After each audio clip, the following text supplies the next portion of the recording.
Bonjour, Mesdames, Messieurs, et bienvenue à cette édition d'Essentiel qui vous présente les faits saillants de la semaine politique à Ottawa. D'abord, la très attendue conférence des premiers ministres fédéraux et provinciaux jeudi sur la santé. Conférence au cours de laquelle le premier ministre Trudeau ne s'est pas engagé, comme le demandaient les provinces, à augmenter de 28 milliards de dollars par année les transferts fédéraux en santé. Le premier ministre Trudeau n'y a pas fermé la porte pour les années à venir, mais pas maintenant. Pour lui, la priorité actuellement, ça demeure la lutte contre la COVID-19. Alors, voici ce qu'avait à dire le premier ministre Trudeau au sortir de cette rencontre. Oui, on a aussi parlé du financement à long terme des soins de santé et je me suis engagé aux provinces que le fédéral va augmenter sa part des coûts de notre système de santé.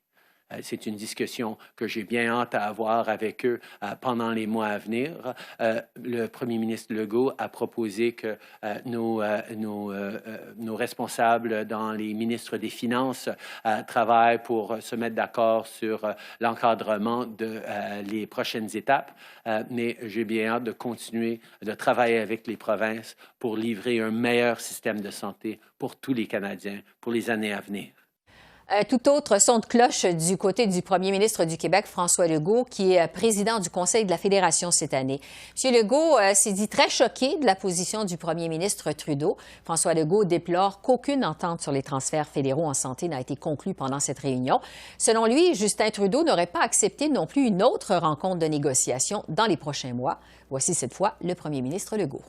Parce que, justement, on a demandé à M. Trudeau d'avoir une deuxième rencontre pour poursuivre les discussions sur les transferts en santé. On lui a demandé, idéalement, en janvier, au plus tard, au début février, puis il a refusé. Donc, c'est pour ça qu'on dit que c'est un rendez-vous manqué. Je ne pensais pas qu'on serait capable d'avoir un chèque de 28 milliards par année aujourd'hui, mais là, qu'on ne veuille même pas, à court terme, avoir une deuxième rencontre, puis qu'on nous dise que c'est prématuré d'avoir ce genre de discussion, bien, c'est décevant, puis c'est un rendez-vous manqué.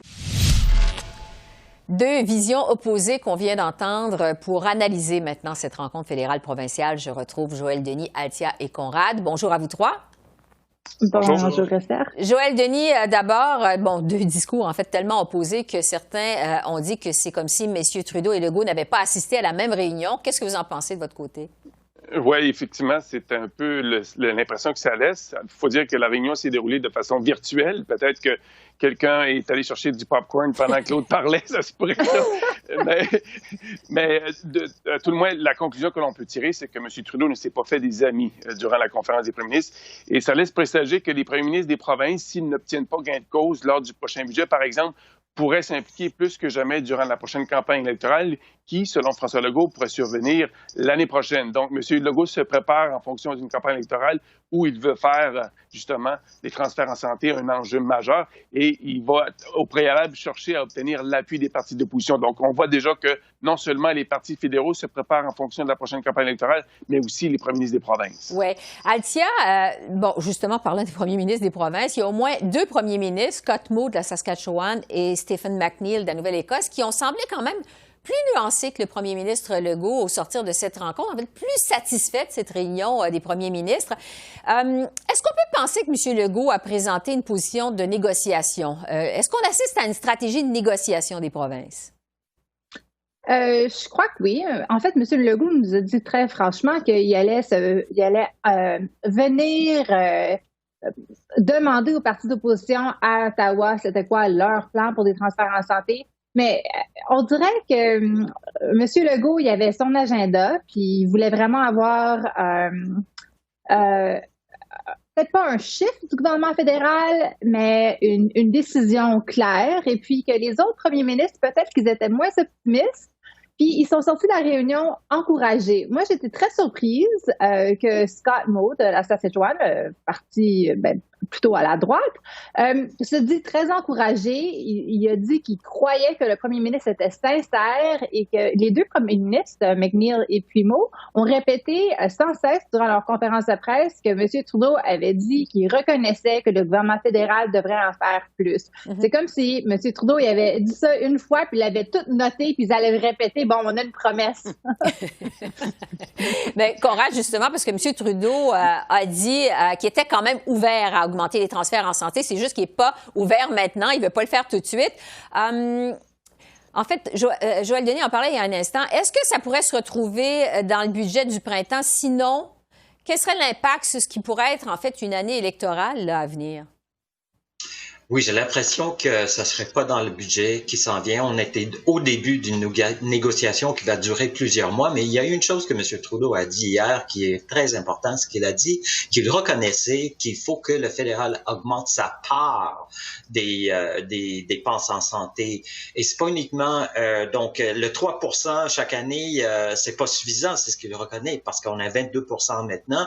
Pour que la part fédérale augmente, il faut que les transferts en santé augmentent de plusieurs milliards par année, donc le pourcentage doit augmenter. Donc, ce que était dans l'énoncé économique de la semaine dernière qui prévoyait business as usual dans les dépenses en santé, dans les transferts en santé, ça tient plus. Donc, mais c'est clair que M. Trudeau a une stratégie derrière tout ça. On ne sait pas quand il va dévoiler ses cartes sur cette question-là, mais il me semble que M. Trudeau était mieux préparé pour cette rencontre que les premiers ministres eux-mêmes. Oui, intéressant quand même. On verra la suite. Oui, Althia, je pense que vous vouliez ajouter quelque chose. Oui, j'ai deux choses que j'ai trouvées quand même surprenantes. On dirait que les premiers ministres ne sont pas d'accord entre eux. On a répété à plusieurs reprises, en fait, M. McNeil nous a dit qu'ils n'étaient pas d'accord sur les services qu'ils voulaient pour lesquels ils voulaient la nouvelle argent. Alors, M. Trudeau, M. Legault l'a dit, est très figé sur l'assurance médicaments et les services de longue durée. Puis, il semblerait que peut-être qu'il y avait une ouverture de la part du fédéral de discuter de ces sujets-là seulement, et puis que c'était pas où les premiers ministres voulaient aller. L'autre chose que j'ai trouvé intéressante, c'est que la dernière fois que les libéraux, ils ont négocié des ententes avec les provinces, ils les ont divisées. Ils ont pas pu avoir une entente avec tout le monde, alors ils ont commencé à négocier de manière bilatérale. Puis cette fois-ci, les premiers ministres semblent vraiment déterminés à négocier en groupe parce qu'ils pensent qu'ils vont avoir une meilleure entente. Mm-hmm. Joël Denis, juste pour conclure là-dessus, est-ce que vous pensez, comme Conrad, que M. Trudeau, finalement, est arrivé plus préparé, ressort de meilleure façon de cette conférence fédérale provinciale que M. Legault? Qu'est-ce que vous en pensez? Oui.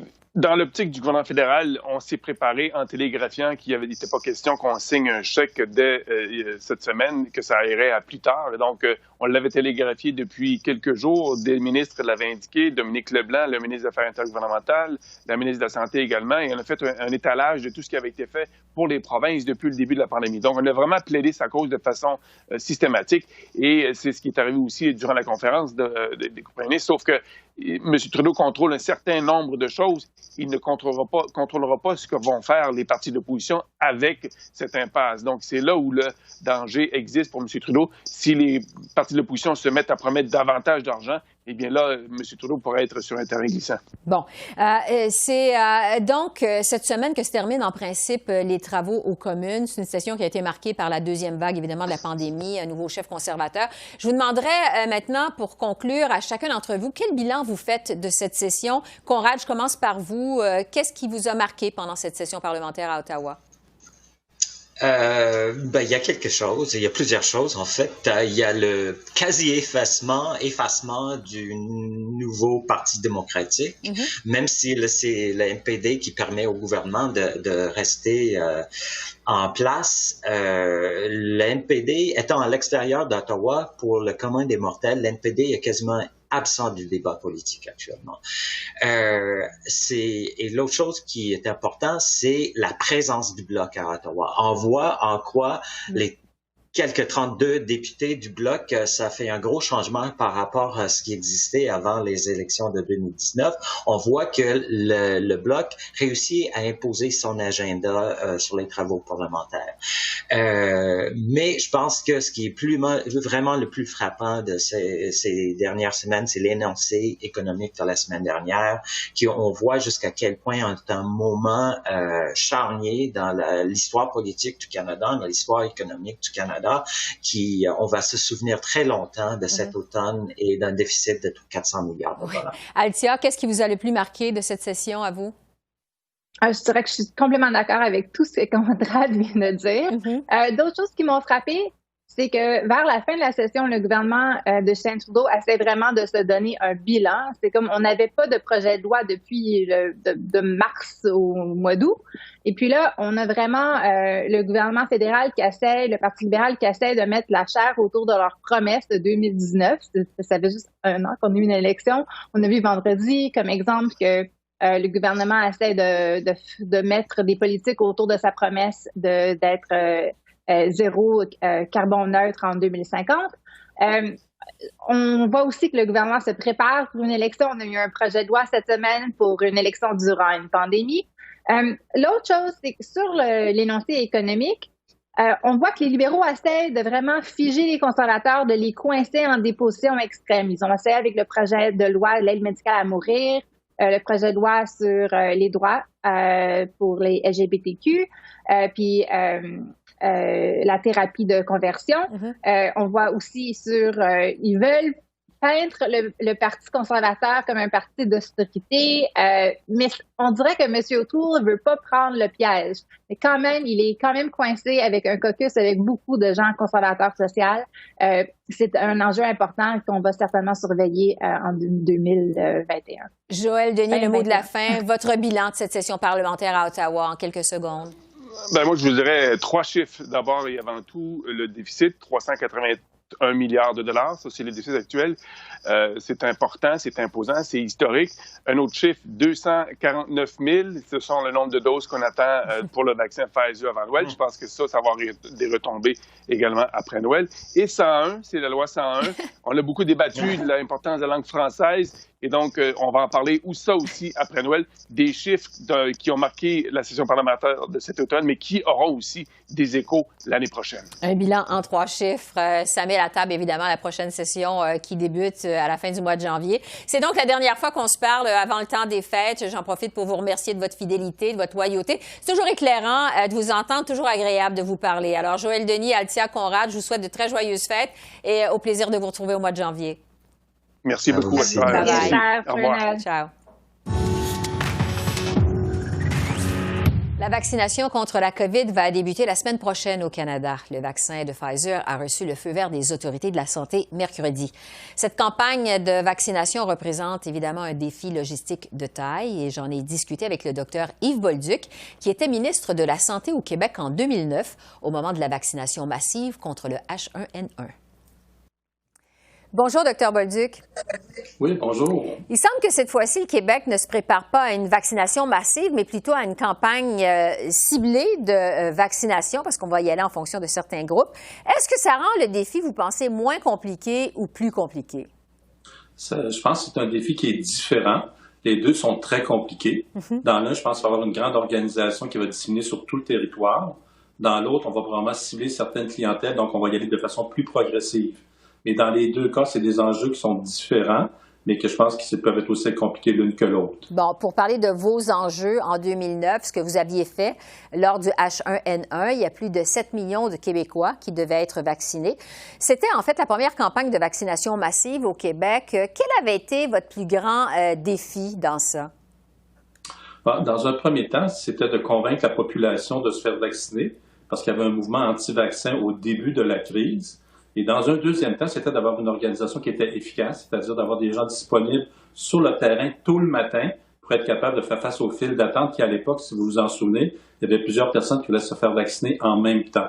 Donc, ça a été les deux grands défis que nous avons eu à gérer. Et je pense que par la suite à certains changements qu'on a apportés, ça s'est très bien déroulé. Bon, parce que vous dites que le plus grand défi, c'était de convaincre les gens à se faire vacciner, de se faire vacciner. Vous aviez réussi en 2009 à vacciner 56 % de la population québécoise, alors que la moyenne nationale était de 45 %. C'est la raison pour laquelle la campagne québécoise avait été considérée comme une réussite. Qu'est-ce qui fait que la vaccination de 2009 avait été un succès au Québec? Bon, dans un premier temps, c'est qu'il y avait eu un mouvement anti-vaccin et même les journalistes au début défendaient ce mouvement-là, mais rapidement se sont rendu compte que c'était des enjeux extrêmement importants dont des gens allaient mourir. Et puis il y a eu un revirement au niveau médiatique où l'ensemble des médias se sont montrés en faveur de la vaccination. Deuxièmement, il y a eu un jeune garçon de 13 ans qui est décédé en Ontario, où là, les gens ont vu que c'était réel et qu'il y avait des jeunes personnes qui pouvaient être décédées. Donc, rapidement, il y a eu un revirement complet où là, c'est peut-être le contraire. Les gens voulaient se faire vacciner, même si on sait qu'il y a toujours des gens qui vont s'opposer à la vaccination. La grande majorité des gens étaient prêts à le faire. Parce que le Québec vise maintenant à vacciner contre la COVID 70 % de la population, c'est quand même beaucoup de monde. Si vous aviez à proposer un plan de communication pour les convaincre, les Québécois, de se faire vacciner, ce serait quoi votre plan cette fois-ci? Je pense qu'il faut y aller avec un plan où il faut dire aux gens que le vaccin va être là pour longtemps, même après la période de vaccination. C'est un vaccin qui va vraiment rester présent dans la population. Et c'est un virus qui est très, très, très contagieux. Donc, qui est très à risque de contaminer les autres. Et puis, qui a également un taux de mortalité qui est quand même assez élevé par rapport à celui de la grippe. Mm-hmm. Donc, il faut que les gens comprennent qu'ils se protègent eux-mêmes, mais également vont protéger les autres, dont leurs proches, s'ils se font vacciner. Ça m'amène à vous parler de la vaccination obligatoire parce que, bon, vous êtes médecin, mais vous avez été ministre de la Santé. Le ministre Christian Dubé, l'actuel ministre de la Santé au Québec, semble ne pas vouloir aller dans cette direction-là. Mais est-ce que vous pensez que le Québec devrait rendre cette vaccination contre la COVID obligatoire? Non, absolument pas, parce que l'effort qu'on va devoir mettre à convaincre des gens qui, de toute façon, on n'est pas capable de convaincre, ce qui doit être mis en place comme mesure de contrôle, je pense qu'il faut mettre toute notre énergie au contraire pour aller vacciner le plus grand nombre de personnes le plus rapidement possible, atteindre un niveau d'au moins 70-75 % pour avoir une immunité de groupe. Et puis après ça, on verra progressivement comment on peut aller chercher le 15 ou 20 autres % qui est possible de vacciner. Et vous savez que si on rendait ça obligatoire, demain matin, il faut mettre également des contraintes. Donc, je pense qu'il ne faut pas embarquer là. Il faut vraiment avoir l'avant de la population de façon volontaire. Ça complique. Oui, allez-y. Par contre, il y a certains endroits où les gens qui pourraient mettre les autres en danger, on pourrait exiger que les gens soient vaccinés, sinon ils n'auront pas accès à certains services. Un exemple, si vous allez prendre l'avion, et puis vous savez que vous êtes dans un endroit qui est plus à risque, il va falloir que les gens soit qui prouvent qu'ils sont pas en contact avec le vaccin, ou encore, je pense que ce qui doit être fait, c'est peut-être de dire aux gens, mais vous allez devoir être vaccinés pour prendre l'avion. C'est un exemple. Mm-hmm. Je ne dis pas que c'est ça qui va arriver, mais c'est un exemple qui pourrait arriver à ce moment-là. Oui, ça peut être un incitatif, en effet. Vous disiez tout à l'heure que le défi en 2009, c'est de rejoindre les gens sur un vaste territoire, évidemment, la population un peu partout au Québec. Québec, cette fois-ci, projette d'installer un site de vaccination dédié dans chacune des régions de la province. Il y en aura 4 à Montréal, un peu moins à Québec. Est-ce que c'est une bonne idée que d'installer des sites ciblés de vaccination? Ou est-ce qu'on devrait plutôt rendre ça, je dirais, le plus normal possible pour les personnes à vacciner, comme par exemple se faire vacciner dans les pharmacies? Bon, je pense que l'enjeu, c'est le vaccin. Mm-hmm. C'est-à-dire, actuellement, le seul vaccin qui est disponible, c'est un vaccin qui doit être conservé à moins 70 degrés. Donc, c'est pas possible d'équiper toutes les pharmacies ou même certaines pharmacies avec des congélateurs qui vont répondre à cette exigence. Par contre, si plus tard, on a des vaccins qui sont capables de garder la température de la pièce ou plus facilement conservables, je pense qu'on va devoir généraliser puis aller plus vers la population. Moi, je vois difficilement comment est-ce qu'on va faire pour déplacer des gens très, très à risque, par exemple, aux gens de CHSLD, vers un seul endroit. C'est une logistique qui est assez compliquée, mais au fur et à mesure qu'on va avancer, il va y avoir probablement des nouveaux vaccins qui vont nous permettre justement de pouvoir décentraliser cette vaccination-là vers les endroits locaux, dont entre autres dans les CLSC, les cliniques médicales ou encore les pharmacies. Dr Yves Bolduc, ancien ministre de la Santé au Québec, merci beaucoup de ces lumières sur cette campagne de vaccination massive en 2009. Merci. Ça me fait vraiment plaisir. Au revoir. Et enfin, avec l'ambassadeur canadien à l'ONU, Bob Rae, je me suis entretenue sur les changements à prévoir pour le Canada avec l'arrivée le 20 janvier à la Maison-Blanche de la nouvelle administration de Joe Biden. J'ai d'abord demandé à M. Rae ce qu'il pense du choix du président élu Biden de Linda Thomas-Greenfield à titre d'ambassadrice des États-Unis à l'ONU. Je le disais d'entrée de jeu, M. Rae, le président élu Biden procède à des nominations en vue de son arrivée prochaine à la Maison-Blanche. M. Biden a annoncé récemment la nomination de Linda Thomas-Greenfield à titre d'ambassadrice des États-Unis à l'ONU. Madame Thomas-Greenfield est une spécialiste de l'Afrique. En fait, je vous demanderais, est-ce que vous la connaissez? Qu'est-ce que vous pensez de cette nomination? Personnellement, je ne la connais pas. Je n'ai pas rencontré encore, mais j'attends beaucoup à l'opportunité de le voir et de la rencontrer. Madame était ambassadrice, c'était une ambassadrice américaine dans beaucoup de pays. Elle était un des chefs du département d'État récemment. C'est un professionnel. Ça fait longtemps qu'elle était dans dans la diplomatie. Je crois que ça reflète un peu la réalité du gouvernement Biden, qu'il veut pas nécessairement politiser toutes les nominations. Il a nommé quelqu'un qui vient du monde diplomatique, qui vient aussi, qui a une compréhension profonde des problèmes de sous-développement et les problèmes de développement dans l'Afrique, par exemple.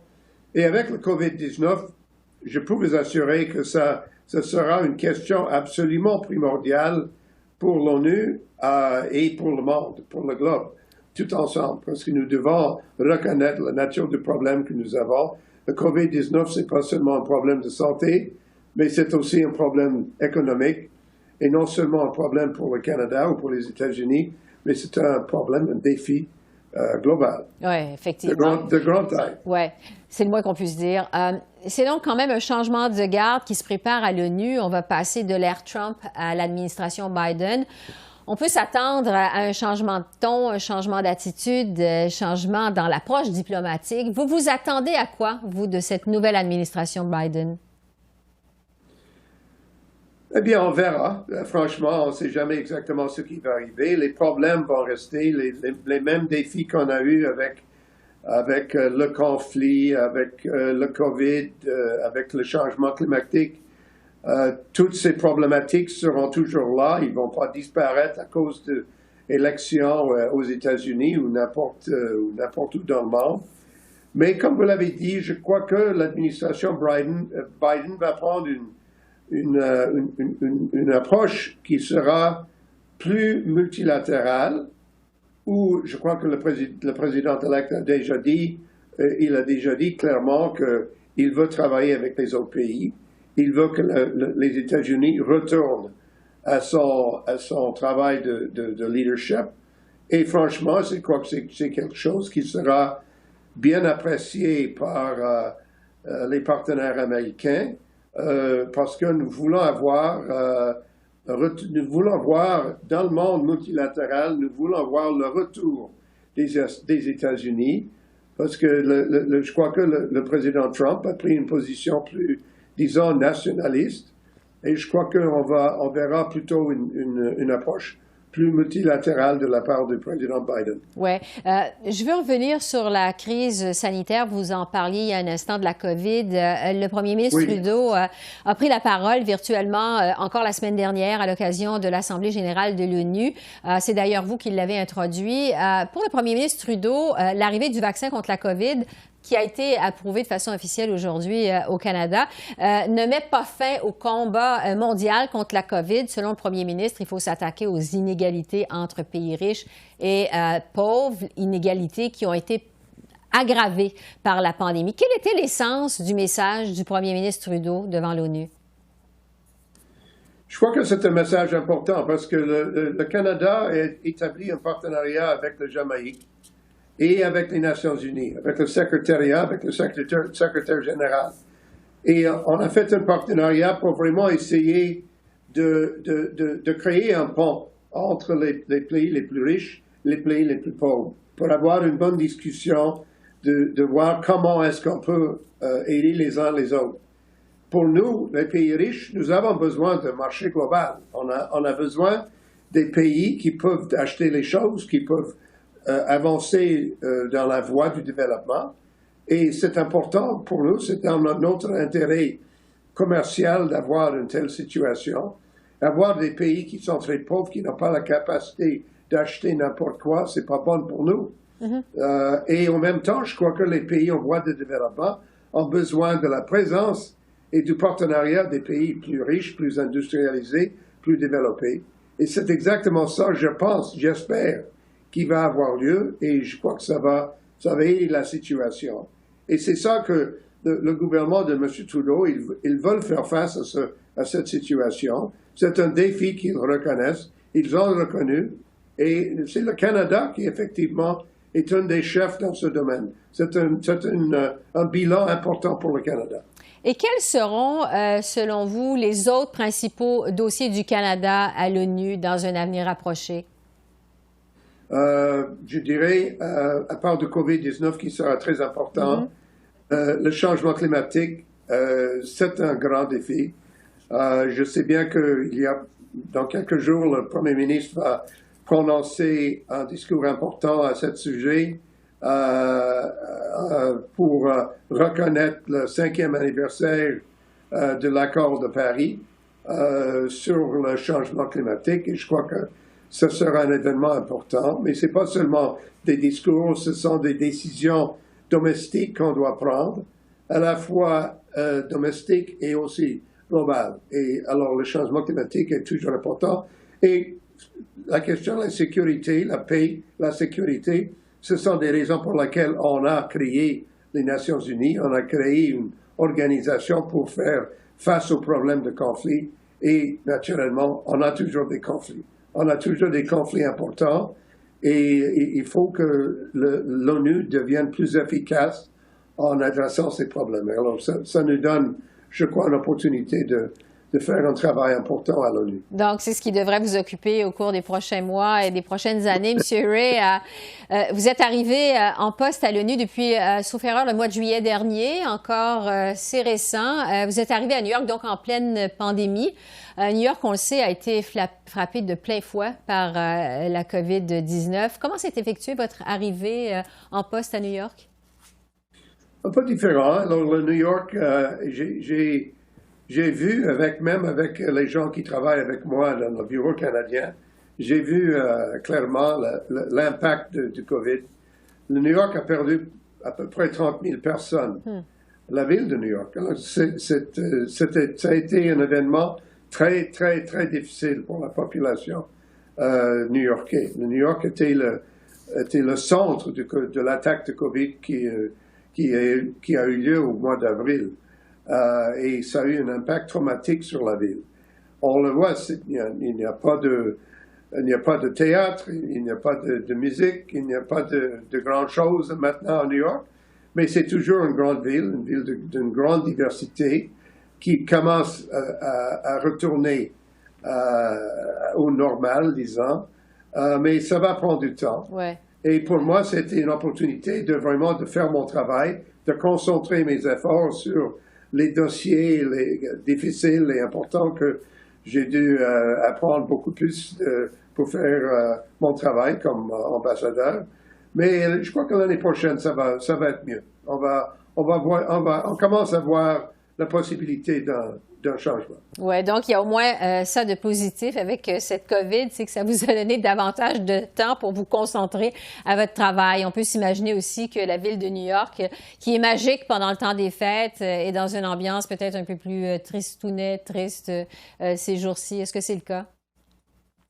Oui, un peu, je dirais pas triste, mais je dirais que un peu plus tranquille. Et les gens restent chez eux. Les gens sortent pas beaucoup. Et c'est comme ça qu'on veut que nous. C'est là qu'on doit vivre comme ça. Ouais. Mais je crois que, comme j'ai dit avant, je crois que la chose essentielle, c'est que ça commence un peu à retourner. Nous pouvons voir dans les magasins, etc., on voit encore les gens commencent à retourner. Alors c'est un peu mieux, la situation. Oui, et il y a de l'espoir avec les vaccins qui s'en viennent. Bob Ray, ambassadeur du Canada à l'ONU, merci beaucoup d'avoir fait le point avec nous. On vous souhaite de joyeuses fêtes. Merci. Merci beaucoup. Au revoir. Joyeux Noël à tout le monde. Merci, au revoir. Alors voilà, ça complète notre revue de la semaine politique à Ottawa. L'essentiel qui prend une pause pour quelques semaines et sera de retour en janvier. Esther Bégin, qui au nom de toute l'équipe, vous remercie d'être à l'antenne de CEPAC et vous souhaite, malgré la pandémie, de joyeuses fêtes, paisibles et en santé. Au revoir et à bientôt.